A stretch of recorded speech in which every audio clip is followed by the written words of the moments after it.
देवाधिदेव महादेव शिव शंभु भोलेनाथ। श्रावण महात्म का पहला अध्याय। श्रावण मास महात्म अध्याय 1। शिव सनत कुमार संवाद। शौनक ऋषि बोले, हे सूत जी, आपके द्वारा कही गई कथाओं से मुझे पूर्ण संतुष्टि नहीं हुई, अतः आप कुछ अन्य कथाएं मुझे सुनाएं जिससे मेरी श्रवण तृप्ति हो जाए। यह सुनकर सूत जी बोले, हे ऋषियों, आपके कथन से मैं अति प्रसन्न हूँ। आप सब दत्तचित्त होकर मेरे कथन ध्यानपूर्वक सुने।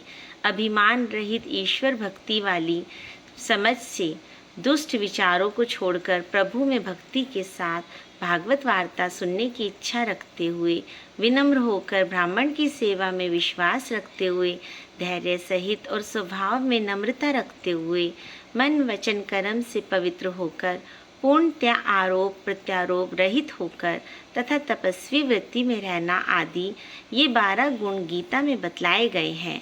आप सब में भी ये 12 गुण विद्यमान है।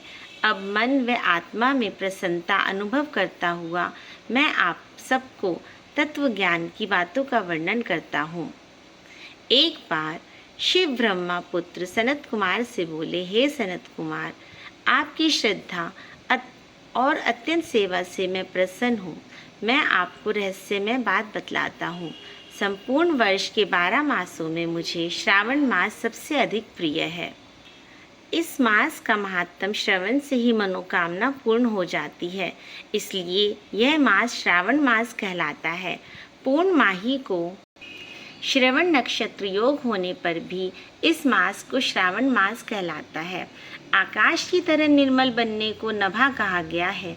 इस मास के गुण एवं धार्मिक बातों का वर्णन करना तीनों लोकों में किसी भी संसारिक प्राणी अथवा देवी देवताओं की शक्ति से भी परे है।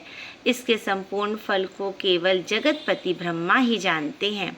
देवराज इंद्रदेव इस श्रावण मास का महात्म देखने के लिए स्वयं आए। अनंत भगवान ने इस मास के फल का वर्णन करने के लिए 2000 जीवाएं धारण की थी।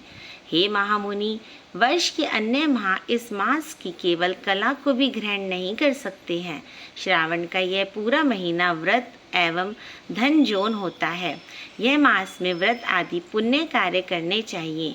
सनत कुमार बोले, हे प्रभु, आपने बतलाया है कि इस मास की सारी तिथियां व्रत धारण करने के लिए होती हैं, अतः हे महाभाग, वह सब आप मुझे विस्तार से बतलाएं कि किस दिन अथवा किस वार को कौन सा व्रत किया जाता है और उस व्रत को करने का अधिकारी कौन होता है, उसका क्या फल होता है, वह व्रत किसने और कब किया, उसकी विधि क्या है, किस देवता की पूजा होती है, पूजन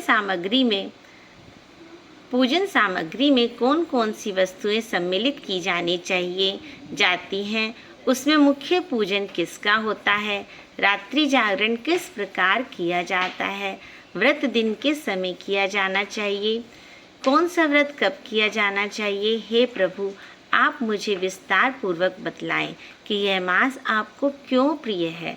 श्रावण मास में कौन कौन से अनुष्ठान किए जाते हैं, यह माह क्यों पवित्र माना जाता है, अतः हे प्रभु, वह सब आप मुझे विस्तार से बतलाइए।